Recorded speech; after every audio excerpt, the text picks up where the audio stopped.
Eh, Agora, fazendo o meu vídeo final do vídeo 9 parte 4, eh, vamos falar do o que investir, como preparar para a próxima crise financeira e, logicamente, a rubrica da semana. Se ainda não fazem parte do meu canal, subscrevam e partilhem os vídeos para o maior número de amigos e também repitam os vídeos duas e três e quatro vezes, porque pela primeira vez, segunda vez, não conseguem aperceber-se em termos de detalhes que estamos a falar neste vídeo. O que nós devemos preparar para esta crise financeira, perguntam vocês. Agora é um bom momento para escolher ações? Será? Devemos comprar ações e ir ao ponto mais baixo para depois passar ao ponto mais alto? Na parte da compra, ponto mais baixo e depois passar para o ponto mais alto na parte da venda e ganhar algum? Ou devemos esperar sem fazer nada, braços cruzados, ou devemos apenas ficar investir num fundo com índices, ou ainda comprar ouro? Eu acho que a natureza desta crise financeira será muito diferente do que as tivemos em 2008, porque eu não acho que o Fed, que é o Banco Central Americano, vai permitir isso. Isso é uma das razões pelas quais eu acredito que Jerome Powell vai girar, porque o Fed vai continuar a aumentar as taxas de juros. E teremos uma crise financeira que pode parecer parecida com 2008, só muito pior que 2008, porque em 2008 foi sobre as dívidas incobráveis, como vocês sabem. Portanto, foram pessoas que amanhã pediam dinheiro emprestado e não puderam pagá-lo de volta. E o colateral para os empréstimos não era bom porque eram imóveis e os preços nessa altura caíram imenso. Temos muito mais dívidas agora do que tínhamos em 2008. O que é que isto quer dizer? Por uma ordem de grandeza, todos temos mais dívidas do que tínhamos naquela época. E, portanto, esta será uma crise muito maior quando as pessoas e as empresas deixarem de pagar as dívidas e a todos aqueles bancos que eram grandes demais para falirem e que foram salvos em 2008. Eles são muito maiores e quando falirem vai ser muito pior, exceto com inflação muito alta, e o Fed vai lutar, logicamente, contra a inflação. E não há resgates e não há rede de salvamento, e todos esses bancos, um a um, vai ter que falir, e isso significa que os clientes vão perder dinheiro. Não apenas os acionistas ou detentores dos títulos, os clientes vão perder dinheiro porque o FDIC não tem dinheiro. É muito menos que receba do Fed, que é o Banco Central Americano, e o Fed não estará a dar dinheiro se estiver a combater a inflação. O que é que o Fed está a fazer? O que o Fed está a fazer é tirar dinheiro do mercado e então acredito que o Fed vai girar para evitar essa enorme crise financeira e, portanto, o que teremos é uma crise da dívida soberana e uma crise do dólar americano. Então, vai assumir a forma de um dólar em queda e, portanto, as pessoas vão perder dinheiro. Não são apenas as pessoas que estão a segurar as hipotecas do subprime como era em 2008, mas as pessoas que estão a segurar os títulos do Tesouro dos Estados Unidos ou quaisquer títulos que estão em dólares americanos ou mesmo pessoas que têm dólares americanos enfiados debaixo do colchão. Portanto, o dólar americano subiu até agora num estado inicial desta inflação porque os investidores ainda estão a delirar um bocado sobre a capacidade do Fed, que é o Banco Central Americano, de conter a inflação e trazê-la novamente de volta para os 2%. Quando acabarem de acordar para a realidade de que a inflação estará muito acima dos 2% por tempo indefinido, então o dólar vai começar a cair fortemente e os investimentos como o ouro e a prata vão subir fortemente depois de tudo isto acontecer na economia. Agora basta ver o exemplo de 1971, quando o governo americano não cumpriram as suas obrigações do mercado e entraram em cumprimento. O presidente da altura, que era o Richard Nixon, em 1971, tirou os Estados Unidos do padrão do ouro. Mas antes disso, quem possuía uma nota da Federal Reserve, que é o Banco Central Americano, ou outra entidade, normalmente era um banco central estrangeiro, possuía uma obrigação do governo dos Estados Unidos pagar a nota em barras de ouro.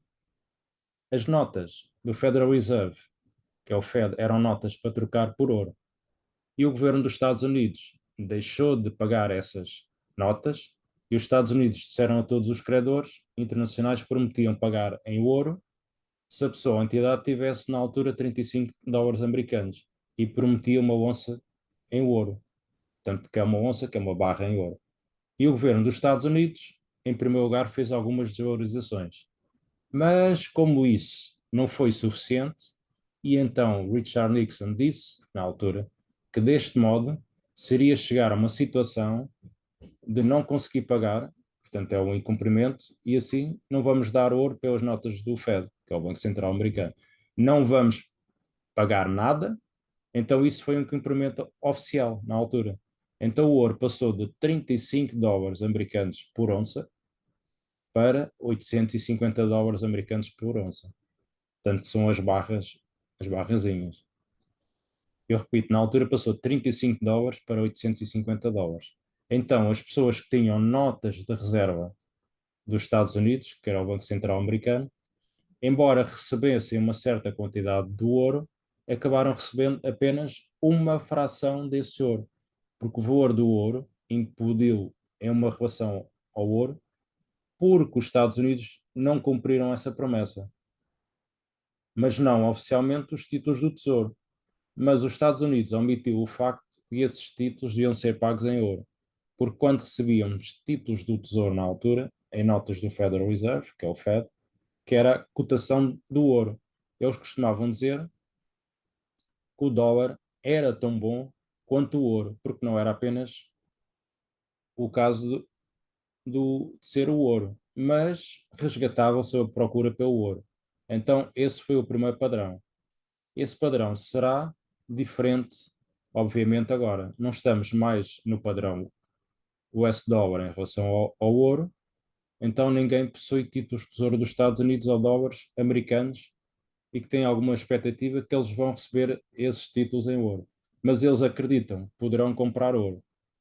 Mas, atenção, as pessoas vão acordar para a realidade de quando o ouro vai ser tão caro em termos de dólares que não vão poder comprar qualquer nenhum ouro, porque acho que o dólar vai implodir e acho que vai perder o seu estatuto como a moeda da reserva mundial. E isso será um divisor das águas para a economia dos Estados Unidos, porque contamos com a capacidade de trocar o papel que imprimimos, portanto são as notas do Federal Reserve, que é o Banco Central Americano, dos dólares por mercadorias que o resto do mundo produz. Então, os Estados Unidos dependem fortemente do resto do mundo pelos bens que os clientes dos Estados Unidos consomem e não têm como produzir bens em troca. Isto vai acabar mais cedo ou mais tarde e isso vai ter implicações profundas para a economia dos Estados Unidos e o padrão de vida dos americanos. Agora vou passar para a rubrica da frase da semana, que é a rubrica mais interessante que os meus amigos normalmente gostam e que eu também gosto de partilhar em termos de literacia financeira, que é a seguinte: de certeza que vocês já ouviram este ditado. Tu vais enlouquecer se tentares compreender a insanidade do governo. Isso atingiu bem entre os olhos. Isto é verdade? Claro que é. Um amigo meu compartilhou esta frase comigo enquanto eu tentava explicar o comportamento do nosso governo para com os, os contribuintes. Por que não ensinam educação financeira nas escolas? Perguntam vocês. Porque eles insistem em controlar funcionários enquanto os empregos estão a ser enviados para países exteriores, tal como a Índia, o Vietnã, Camboja, a China, a Indonésia, México, etc., e substituídos por tecnologia.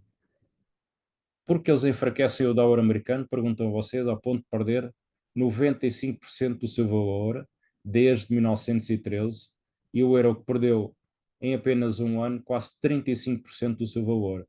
E a libra esterlina, que já perdeu quase 55% do seu valor. Já para não falar do franco suíço, do iene japonês, o renminbi chinês, etc. Porque eles tributam os pobres e a classe média e não os ricos. Pergunto a vocês, repito, porque eles não tributam os governos, porque eles tributam os governos, os pobres e a classe média e não os ricos. Pode ser verdade. Vocês vão enlouquecer se tentarem compreender a insanidade dos governos. Mas ao mesmo tempo é certo deixarmos o governo sem controle. Devemos lutar por um meio de ter uma educação financeira e da criação de empreendedores e investidores, em vez de ter apenas funcionários. Vou-vos dar o exemplo e não quero criar aqui suscetibilidades com as pessoas que me estão a ver. Faço a pergunta: o que é que um funcionário público, por exemplo, contribui para a economia de um país e a evolução de um país? Pergunto a vocês. Cria, logicamente, um funcionário público, mais dívida pública de um Estado, quanto maior o número de empregados públicos o Estado tiver. Ainda estou a lutar por uma melhoria de uma economia do nosso país, mas não é fácil mudar as mentalidades. Se quer se juntar a mim na luta e se tornar um investidor ou empreendedor, ouça os meus conselhos e faça subscrever o meu canal e partilhe também os meus vídeos pelo maior número de amigos e as minhas ideias. Porque repetir e ouvir novamente os vídeos, aprende-se novamente as ideias que não conseguimos aprender na primeira vez, passamos o vídeo a segunda vez. Portanto, antes de fazer qualquer investimento, certifique-se primeiro que tem uma educação financeira. Muito obrigado por verem os meus vídeos. Façam subscrever o meu canal, partilhem os vídeos pelo maior número de amigos e repitam também os vídeos duas e três e quatro vezes, porque só à terceira e quarta vez conseguem assimilar as ideias que se passam nos vídeos. Portanto, até à próxima semana e muito obrigado aos meus amigos.